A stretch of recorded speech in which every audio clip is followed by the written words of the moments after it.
this is the Scottish Independence Podcast MadVenting calendar. It's our chance to look back at some of the more inspirational moments in the independence debate in the year 2013. Before we begin today's MadVent calendar, I'd just like you to listen to one line taken from the middle of it. Do we think that on the whole the negativity flows from Scotland to us? Let's have that one more time, just so you're sure you caught it. Do we think that on the whole the negativity flows from Scotland to us?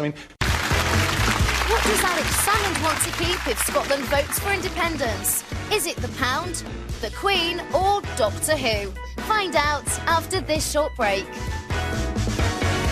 Anyway, welcome back to The Right Stuff, live on Channel 5 with Katie Hopkins, Jeremy Edwards and Ronnie Ancona. But first, as Alex Salmond unveiled his blueprint for an independent Scotland, we want to know what you think. The 670-page document outlined how Scotland would look. No tax rises, a new army, a higher state pension, and he's even named a date for Independence Day, should Scots vote yes next September, the 24th of March 2016. And despite that possibility being remote just a few years ago, the polls are tightening. The latest from the Sunday Times showed the no vote leading by just 9%, down into single figures now, with 15% of Scots still undecided. So it's anyone's for the taking. What's interesting here, though, is a poll that was done recently in England, and it showed that 1 in 3 English people are very happy to see Scotland cut away, right? Which is a greater proportion than the 1 in 5 Scots who are in favour. But the weird thing is, Richard, the one that said, well, you know, I think I might be leaving you, I think it's time we called it a day. I'm just imagining this situation. Can you tell? Then also says, but also, I'm going to leave you and I'm going to take the house, the car, our dog. Oh, I'm going to take all the best bits that I like, your Queen, your money, Doctor Who. Yes, Scotland is the woman, very much, especially if you look at Salmond. I don't think he's got a pair himself. So certainly... Let's not get personal. Let's keep it on the issues. What do you think? Let's start with one point. The Bank of England. It's the Bank of England, yeah? And he wants to keep it, and he wants to keep sterling. Well, why would the Bank of England say, we'll carry on basically being your first bank of refusal, when you're a separate country? We wouldn't do that for France or Belgium or Luxembourg. Why would we do it for Scotland? What do you think about that? I don't know, Why is it, do we think, that on the whole the negativity flows from Scotland to us? You can't cherry-pick. If you're going to be independent and if you're going to be a foreign country, then you have to let all those... So what about the BBC? Would we have to call it the EWNI, the English, Welsh and Northern Ireland Corporation? Well, I think for me, just call it SODOFF. You know, for me, I really believe that we shouldn't be giving them the choice to be independent. To spot is that we're actually subsidising a whole bunch of their spending, and if they are going to be independent, you crack on Scotland, because you're going to find it a lot more expensive to live where you live.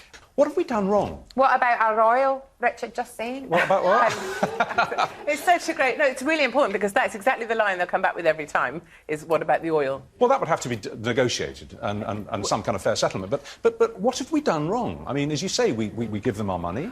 Our English taxpayers' money goes north of the border. Can I just say something in support of the Scots, though? Yes. I love the Scots, don't get me wrong. OK, before the break, Katie said, fine, go, but don't cherry-pick, don't keep the good bits. Jeremy, you said, well, in fact, during the break, you said, well, at least if they do split away, we don't have to put the clocks back anymore in the autumn. Because we do that for Scotland. I know we do. We do that for Scotland. Yeah, no, it's a big wrench. And I suppose the extreme north of England, but, it's a pain in the neck down here. But we do it. We go along with it. And can I ask you to be really honest, to be really straight, are you a bit or a lot anti-English? Do you not like us very much? I haven't spent much time in England, but I absolutely do not have a problem with England or English people. That's nothing to do with it. What about one of the main points that's come out, not just in this discussion, but in many discussions, is that currently, and this would stop if your vote was in the majority, currently we send millions of pounds north of the border to subsidise life in Scotland. That would stop. Does that not bother you?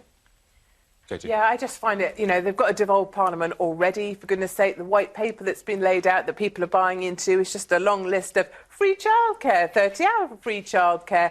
We're going to cut corporation tax, we're going to scrap the bedroom tax. Just a long list of wishes that aren't going to happen because they can't afford them. And have to kill the discussion there now. Do we think that on the whole the negativity flows from Scotland to us? Think that on the whole the negativity flows from Scotland to us? Think that on the whole the negativity flows from Scotland to us?